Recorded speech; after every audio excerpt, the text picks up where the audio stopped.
If you've ever felt tired of your mind running your show, then this is the video for you. I understand overthinking can be a productivity killer for you.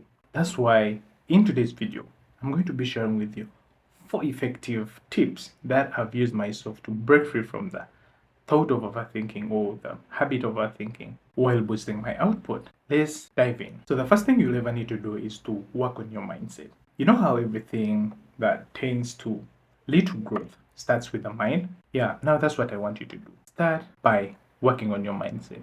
Always find ways of transforming your way of thinking to someone who thinks of more. In other words, have a growth mindset. Now, let me differentiate between the two real quick here. You know how we always feel down in ourselves that, yeah, if we are not capable of doing A, B, C, D. If you're a business person out there, you might have that thought of, yeah, I don't think I'm capable of starting this kind of business. I won't have clients. I won't make sales. Now all those characters define someone who has a fixed mindset. Who would that person who with a growth mindset look like? This person would be like, yeah, I think I'm capable of starting a business. I think I'll progress in making my first sale. And yeah, I'm worth it. People will like what I'm getting to share with them. Yeah.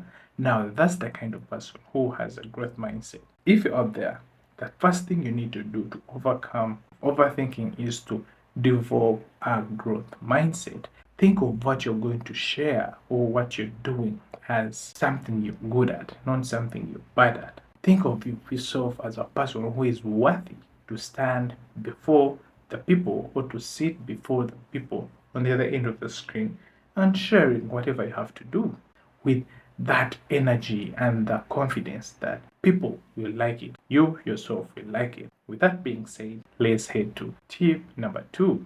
Always recognize when the overthinking thoughts get to kicking. You know how you're in the phase or in the process of doing something worthy. There's always that thought, that inner voice that comes within your mind. Yeah, maybe you do it tomorrow. Maybe first think of how you could do X. Maybe first think of how you could do Y. Yeah. So the best example I can give here is I remember when I first picked up the camera. Oh my god, I had to overthink through things. So what happened? I didn't record my first video. It is until after so much practice I started to learn. Every time I'm trying to shoot a video, there's a certain voice that comes within me. That was the first step. I recognized when that voice kicks in, and I was like, wow. So what do I have to do in order to overcome this this inner voice that tries to project me into thinking so much on taking the action? So this is what happened. I told myself I should never ever at any one point be distracted by that voice. Why? Because that voice will never be me. I'm never defined by that voice. Me allowing it to take over my consciousness, to act, is already getting myself distracted. So from then onwards, I chose to never ever get distracted by that inner voice because it doesn't define me. I deserve better and I've made for great. And that's the mindset and the perspective I put into myself every time that inner voice kicks in. Probably you might like this video or find it valuable. And if at any chance you find it valuable, please consider hitting the like button. Let's head on to a third step, and this involves learning to define your quality bar. Now, if you ask me, there are 2 ways I always define the quality bar. And for me, the first way is to look at the quality bar as the stages of growth. Now understand, as with any growth, there always and will always be 3 stages. 1, that will be the beginner level or beginner stage. 2, that will be the intermediate stage. And 3, that will be the pro stage.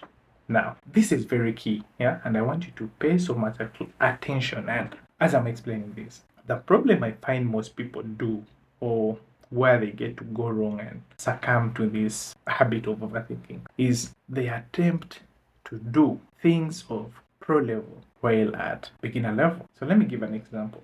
You chose to start a business, and luckily you never listened to your overthinking voice and you had your mindset fixed. Now, the problem comes in when you want to do things that are required of pro level people. For instance, you want to start making 1 million sales. I mean, I'm not saying it's impossible, but it's a rare case, and quite a few number of people do it as beginners. So you at level 1 want to make a 1 million sales kind of result. Yeah, that's so impossible. it's going to make you enter into this kind of sphere where you'll have to think, how do I get to reach this? How do I act on this? How do I act on this?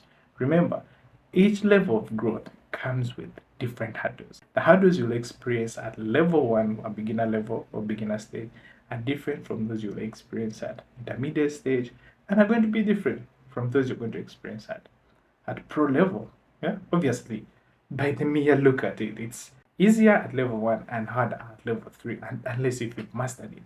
So the problem comes in when you a person at the beginner level, want to do something at a pro level.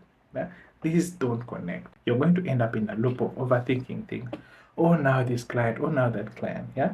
So don't ever do that. Find the best way to define that kind of bar. Then another way I could look at the quality bar, I'll look at it in form of potential. The potential of what I'm sharing to the person who is on the other side of the screen. So I would look at it as how much potential in terms of value am I providing to the person who is at the screen?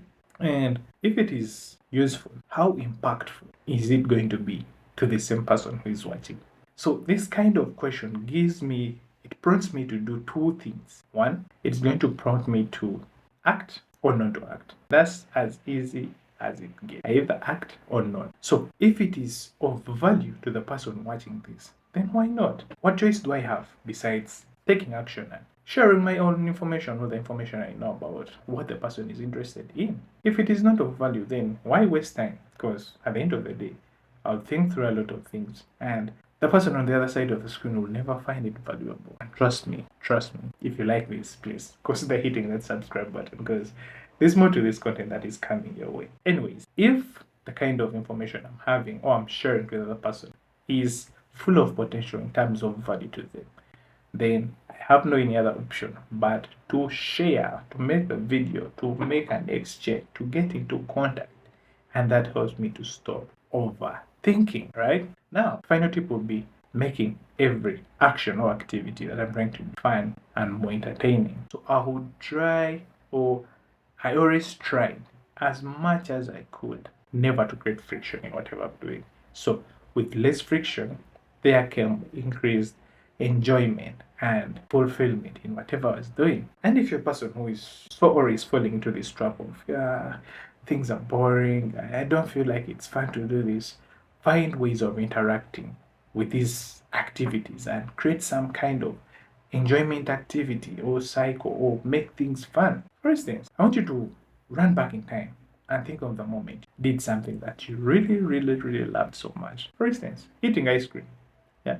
You know that feeling of you're enjoying the action, yeah? You're licking the ice cream and through the cone and all that. Yeah, maybe I'm overdoing this, but yeah, you get the point. How did it make you feel? Did you care about what people had to say or what people had to think of you?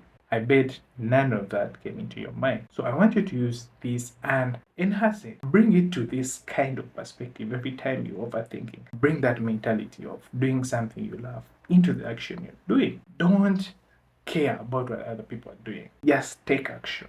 Stop thinking. Take action, because one, the thing you're doing, you like it and you love it. Two, who cares? As long as you're having fun. That's all that matters. And with that being said, my friend, I want you to watch this next video on procrastination. And trust me, procrastination and overthinking are so much interconnected. But with this video up next, the one I want you to watch, you will never stay the same.